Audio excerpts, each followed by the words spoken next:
Was planning to ask about this in later Q&As, but didn't want to put you on the spot, haha. Also, I wrote this before watching the music video for Merry Old England, so my view changed a little bit already. And apologies in advance for, in inverted commas, mixing art with politics. I just think this song is inherently political and societal. So, regarding Merry Old England, my instinct is that the song itself sits firmly in the middle, objectively describing the current immigration subject in the UK. However, publicly available materials from the band members, such as interviews, indicates that you all have a more welcoming, empathetic, left-leaning stand personally. What do you think caused the seeming disparity between the end result of the song and your personal stands? Do you intentionally make this choice to be more provocative? Is there worries in you that there might be misplaced celebrations of this song instead?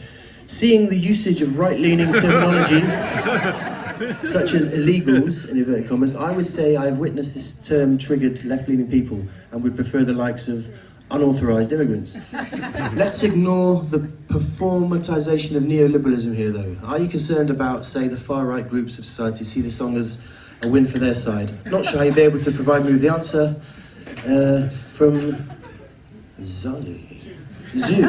Sorry, from Zoo. Well, right to known. I'm glad you asked that. Illegals have landed. Unauthorised immigrants doesn't scan the same as thing that, you know, the unauthorised immigrants have landed. No, it was a pastiche. It was like a satire on the headline. It was a famous tabloid headline. The illegals have landed. So it was. We were looking at all the sort of outrageous headlines, red tops and broadsheets alike, and we were going back, and some of them were it's never seemed more apparent how these things are kicked around, the sort of political football of it. And I think we were quite careful not to take a particular obvious leaning on it. I think it's more of we've written a bit of a crossword for someone else to fill out, as much as I think we tried to include every angle, really. I disagree. I think our stance is really clear on it. But I mean, that's my own political view. I agree. Especially at the end when you're saying, I don't need a visa, mate, I've got a dinghy, mate. I'm the son of a fisherman, grandson of a soldier, I'll climb your fences, I'll scale your cliffs. You know, I don't need a dinghy, mate. Which applies to anyone who came to England over the last couple of thousand years. I think you're solving the crossword there. That's like, you're kind of solving the crossword a bit there. But now you've done that. I see what you mean. You deliberately left it open. Yeah, it was all there. But I think, specifically that part of the world has been the entry point for the United Kingdom ever since it was separated from the landmass of Europe. I think everyone from Julius Caesar onwards, apart from the Vikings, they took a slightly different route, but everyone who's populated our country has come through there, and the way that it seems so futile having the current political stance on top of that when you take a step back and look at it, I'm thinking. Yeah, and if you really were, as a politician, concerned about levels of immigration or dilution of like national identity, then legal migration would be the obvious target, where you've got 750,000 people coming in over every year. The 30,000 or so, maximum make it over on the boats. It's a drop in the ocean, no pun intended. Yeah.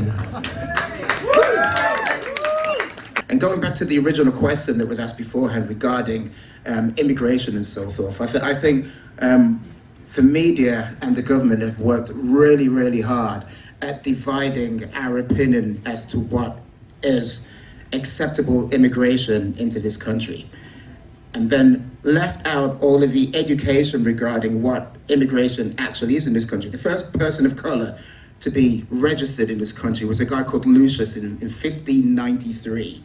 There's been immigration in this country forever. The Roman soldiers that built Hadrian's Wall, separating us from the northern hordes, separating Britain from the northern hordes, were African.